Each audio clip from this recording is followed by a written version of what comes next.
नमस्कार, मैं हूं विनय सिंह। और अगर आप जेपीएससी, आईएएस और बीपीएससी की अच्छा से तैयारी करना चाहते हैं, हमारे साथ जुड़ करके करें फ्री क्लासेज में और आपको मार्गदर्शन देंगे। छठी जेपीएससी में चयनित प्रतिभागी 80 से भी अधिक ऑफिसर्स की टीम है, साथ में स्टडी मटेरियल भी है। आप प्ले लिस्ट में सभी बच्चों की वीडियो भी देखेंगे और अपनी तैयारी को धारदार करेंगे हमारे साथ जुड़ करके। हमारे नंबर पर कॉल करेंगे 9431156794 और हमारे चैनल को सब्सक्राइब करके रखेंगे ताकि फ्री क्लासेज आपको मिलता रहे। इसके साथ साथ आप स्टडी मटेरियल भी मंगवा सकते हैं और कोई भी करियर के लिए जानकारी प्राप्त करने के लिए व्हाट्सएप में मैसेज भी कर सकते हैं। धन्यवाद, शुक्रिया। नमस्कार, मैं हूं विनय सिंह और महत्वपूर्ण खबरों के साथ आपके साथ हूं। जेपीएससी पर बात करेंगे, इसके साथ साथ बात ये भी करेंगे कि जगन्नाथ महतो को भी गुस्सा आ गया। जी हाँ, लेकिन ये गुस्सा किस काम का? ये गुस्सा आप सरकार पर दिखा देते हो तो अच्छा होता। तो दो महत्वपूर्ण खबर आज हमारे पास है। इसके साथ साथ बाकी पेंडिंग रिजल्ट वाले पर भी क्या मुख्यमंत्री या शिक्षा मंत्री को गुस्सा आ जाएगा जब उनसे सवाल पूछा जाएगा कि नौकरी कब दीजिएगा? पूरी स्थिति बताएंगे, हमारे साथ जुड़े रहिएगा। लेकिन उसके पहले आपको बता दें कि झारखंड में समय तेवर सबके अलग अलग नजर आ रहे। झारखंड लोक सेवा आयोग को लेकर फिर से एक बार विवादों का खेल शुरू हो गया है और सबसे ताजा विवाद यह है कि उम्र में छूट नहीं देने के कारण स्टूडेंट्स हाईकोर्ट में चले गए हैं और हाईकोर्ट में आज अहम सुनवाई हो रही है। कुछ देर के बाद सुनवाई शुरू हो जाएगी और इस सुनवाई में दो चीजें हो रही। ज्यादा उम्मीद जो नजर आ रहा है कि स्टूडेंट के पक्ष में फैसला हो जाएगा और इसके बाद एग्जाम की डेट कम से कम 1 से 2 महीने आगे चली जाएगी। और अगर ऐसा नहीं हुआ तो पूर्व की डेट जो पहले से ही बताया गया है 12 अथवा 19 सितंबर, उसमें से कोई एक डेट होगा। जेपीएससी ने ऑफिशियल 12 सितंबर को अनाउंसमेंट कर रखा है, लेकिन उसने साथ में स्टार मार्क लगा करके संभावित भी बोल रखा है।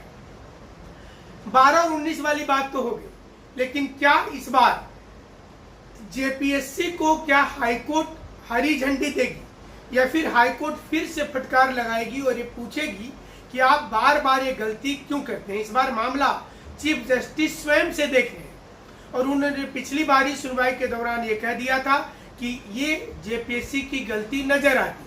ऐसे में 4-5 केस को एक साथ संलग्न करके आज केस लड़ा जाएगा। अजीत कुमार जी स्टूडेंट्स की ओर से केस देख रहे हैं, जबकि राजीव रंजन जी झारखंड सरकार की ओर से पक्ष रखेंगे। देखना पड़ेगा कि इस बार क्या कुछ होता है, लेकिन ज्यादा उम्मीद स्टूडेंट ने जताई है कि उनके पक्ष में फैसला आएगा और इसके बाद 1 से 2 महीने तक डेट बढ़ जाएगी जेपीएससी पीटी की। लेकिन वहीं दूसरी ओर तैयारी कर रहे छात्र छात्राओं ने एग्जाम को लेकर पूरी तैयारी कर ली है और एग्जाम लिखने को लेकर वो तैयार भी बैठे हैं। लेकिन क्या उन्हें 12 सितंबर को परीक्षा लिखने का मौका मिलता है? ये भी एक बहुत बड़ा प्रश्न है। तो झारखंड में ये भी एक जीके का क्वेश्चन बन जाना चाहिए कि क्या जेपीएससी किसी भी वर्ष में एक बार में परीक्षा ली है तो वो कौन सा वर्ष है, और उसमें ऑप्शन देना चाहिए और साथ में एक ये भी देना चाहिए नन ऑफ दीज। लेकिन क्या झारखंड सरकार जो वादा की थी उस वादा को निभा रही? कल अजीबो चीज सामने आ गया। जिस शिक्षा मंत्री को लेकर तमाम युवा भरोसा कर रहे थे, उनसे ये उम्मीद लगाए बैठे थे कि ये कम से कम हमारी बात सुनेंगे और उसके बाद खास करके कोरोना काल में जब वो काफी ज्यादा बीमार थे, लोगों ने उम्मीद छोड़ दी थी, तो युवाओं ने ये प्रार्थना किया था कि आप हमारे शिक्षा मंत्री जी को ठीक कर दीजिए, स्वस्थ कर दीजिए, क्योंकि उन्हें युवाओं को नौकरी देनी है। लेकिन कल तिलमिला उठे जगन्नाथ महतो। उन्होंने साफ साफ कह दिया कि मेरा घर मत घेरिए, घेरना है तो किसी और का घेरिए। बीजेपी काल के सभी पेंडिंग रिजल्ट को उन्होंने बीजेपी का पाप कह दिया। गजब हालत है। सरकार बनने के पहले आप दरवाजे दरवाजे जाकर ये पूछते थे कि क्या आप बीजेपी से खुश हैं? युवा कहते थे नहीं, और आप कहते थे कि 1 साल में 5 लाख रोजगार देंगे, टेट वाले को आपको आप जो चाहिएगा वो दे देंगे, बोलते थे ना।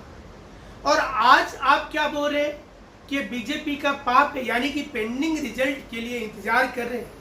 सारे बच्चे बेकार का इंतजार में आपके लिए इतनी दुआएं और मन्नत मांग रहे हैं क्योंकि आप स्वस्थ होकर उनको रोजगार दीजिए, लेकिन आप कहाँ सुनने वाले हैं।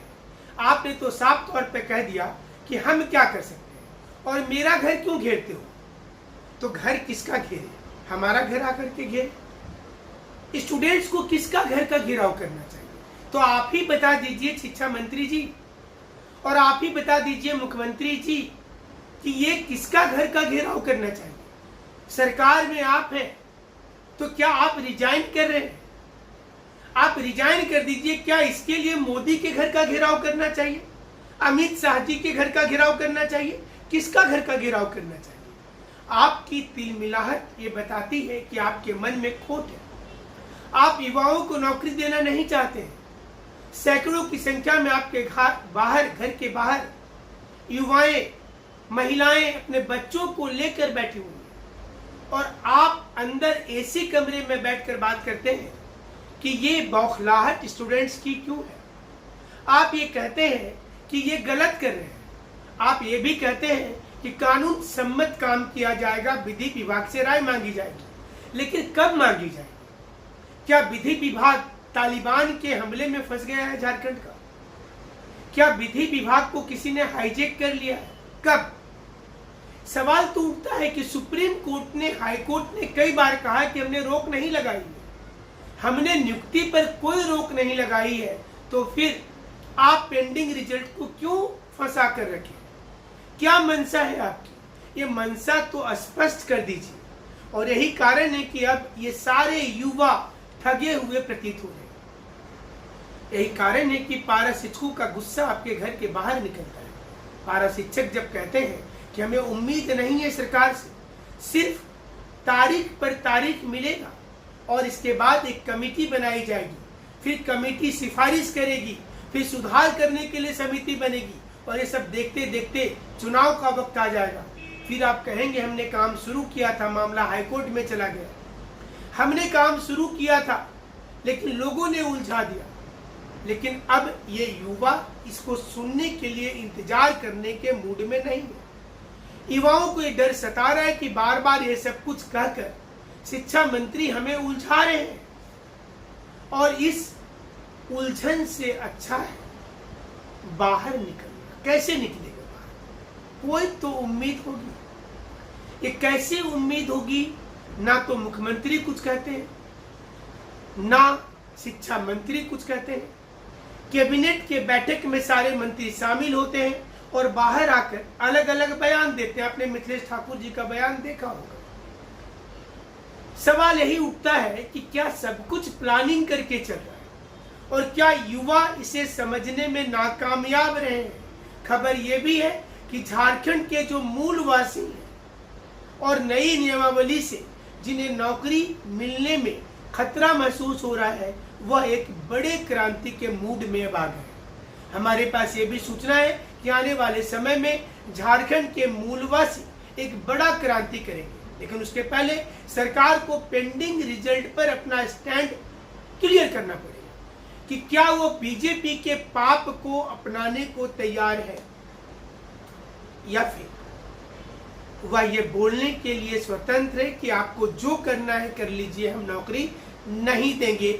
हमने झूठ बोलकर दिया था और अपने झूठ के सपोर्ट में मोदी जी का 15 लाख रुपया वाला तर्क, एक सिर के बदले 10 सर काट कर पाकिस्तान से लाएंगे वाला तर्क, यानी कि एक झूठ को आप अपने आप को पाक साफ करने के लिए दूसरे का कोई लॉजिक सामने प्रस्तुत कर देते हैं।